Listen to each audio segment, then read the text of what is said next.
sa iyo noon ay ang siyang ring biyayang mag-aakay sa iyo pauwi sa Kanya. May isa tayong katotohanang pinanghahawakan. At yon ay ang kabutihan mo, Panginoon, na patuloy kaming hinahabol magpakailanman. Sabi, maging tapat sa sinasabi ng aming puso. Thank you for your patience with us as we learn to wait on you to move in our life. Ako sa ilalim sa mainit na araw. Pagpapatunay na siya ay maging tunay na tao na nakakaramdam ng hapdi at pagod.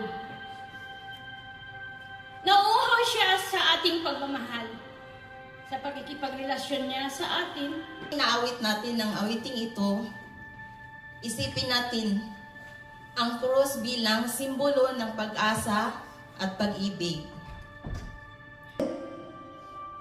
Let God be your healer, because in His hands, even the most broken pieces can become something beautiful again.